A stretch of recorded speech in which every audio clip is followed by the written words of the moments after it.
So today I want to read you some facts, and I want your input as to where you are at as well. But here's what we know. Did you know that 1 out of 4 Americans as of right now are happy with where the economy is headed? That means inflation, potential recession, the economic outlook, and everything in between. Did you also know that 60% of consumers have stated that they have had to make a significant change to their budget just to live? That means with food, rent, utilities, phone payments, car payments, and again, everything in between. I have heard from friends that have had to sell a vehicle just to survive. I've heard from people here in the community that have stated they had to move across the country to live with friends or family members. Again, just to survive. And let me know if you're in the same boat. 83% of Americans say they still see considerable increases in fuel and in food prices. Now, why is this? When fuel has been going down, food prices are supposed to be heading down as well because inflation is dropping. That's not necessarily what we're seeing.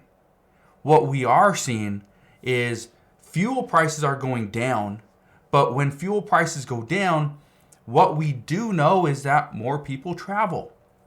It is easier to travel when gas prices drop. Also, I've been getting this from a lot of people as well. Where they decided to live was based off of where they worked and what was close by, for example, stores, hospitals, pharmacies, things like that. Now, being that there are many stores that are closing down, pharmacies are shutting down. We learned the other day that CVS is projected to close 900 stores over the next year, right? So all these things are impacting us as consumers.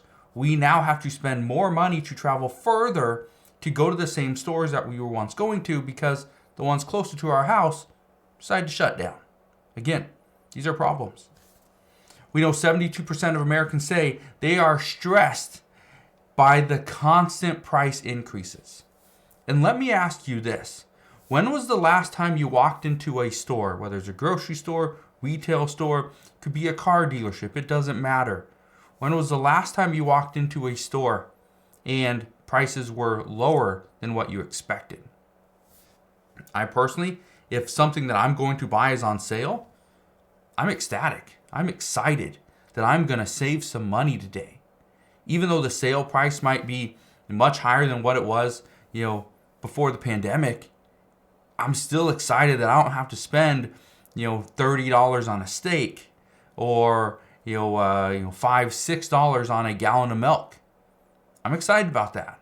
So again, it's just these little things. But again, 72% of Americans say they are very stressed because of these constant price increases. And here's the big one. More than 192 million Americans are currently living paycheck to paycheck. This means bills are constantly going unpaid.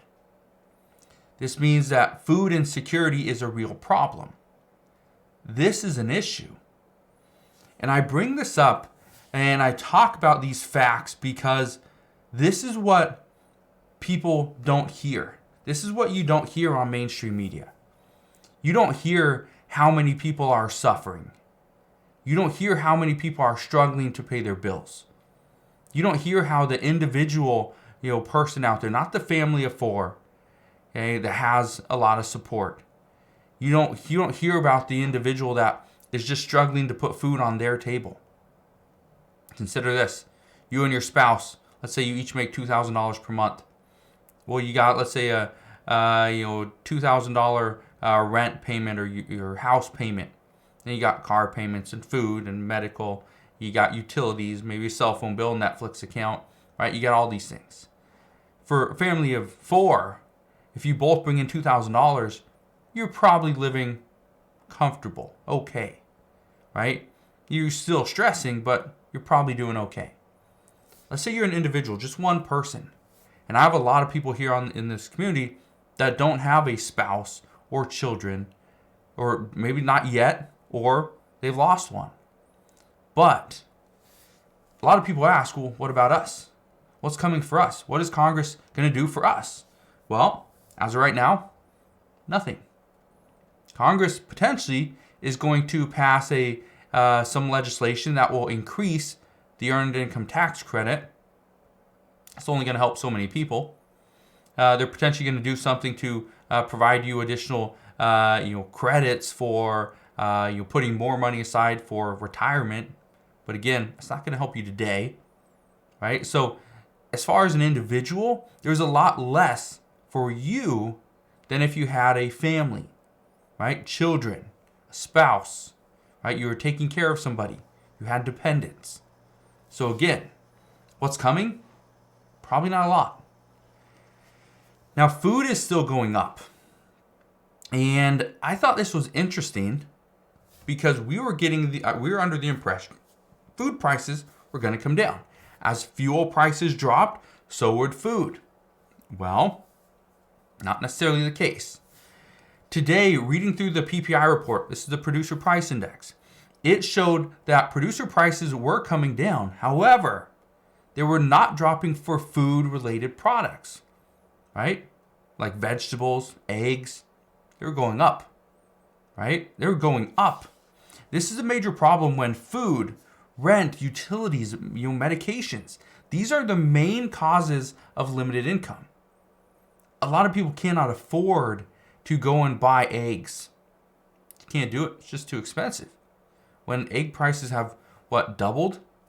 They've tripled in some cases, right? In some locations, I've seen a dozen eggs.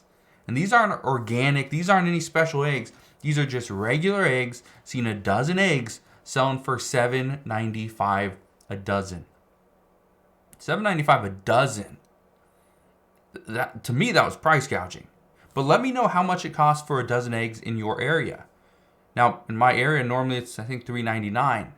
But $7.95 for a dozen eggs. It's ridiculous. It's crazy. But here's what I can tell you. Economists are predicting that inflation is going to continue its downward trend. Good news. That's good news. But here's the problem. This is why 192 million Americans are screwed, is because they are currently living paycheck to paycheck. They're struggling just to get by. But according to the recent projections, inflation is going to remain high. We're expecting to see 5 to 6% inflation likely for the most part of 2023. And it could potentially be higher than that. Now, again, that's a problem because this means you have to find ways to reduce your expenses, increase your income. If you can't do this, you are going to be screwed. Just think, what if we dip into a recession and you or your spouse loses your job? You lose half of your income. Again, that's a problem. Now, I just wanted to give you this little report and talk to you about this stuff because I'm not happy about this. I'm not happy to see, people are living paycheck to paycheck. They're in 2022, going into 2023, there's so many different opportunities out there for us to save money, to make more money, whether it's online, offline, doesn't matter. For somebody to be food insecure, for all the different opportunities, that are out there, it's tough. Not only that, for Congress to come out and, day after day, talk about how they want to provide additional relief and assistance to the American people. They want to, bring down costs. And this is from Republicans and Democrats, independents as well. You can throw them in there. But this is for every single lawmaker. They always discuss about providing more to the American people, giving us more hope, more relief, additional assistance, where it's needed. But at the same time, they can't agree to get anything done. And so this is why I think so many people, millions of people are going to be screwed, is because we are experiencing high inflation. We got limited savings. Debt is at all-time highs. And on top of all that, we got a Congress and a government that cannot agree to do anything. So again, I'm not happy about where we're headed. But again, we have to be prepared. We got to do what we can. We can't really impact Congress, right? We can vote. That's all we can do. But that's pretty much where we are limited. So that's what we know at this time. Again, as always, as I know more, I promise I'll come back on, share all latest news and updates. Again, just want to thank you guys for watching. Consider subscribing, and I'll see you guys on the next one.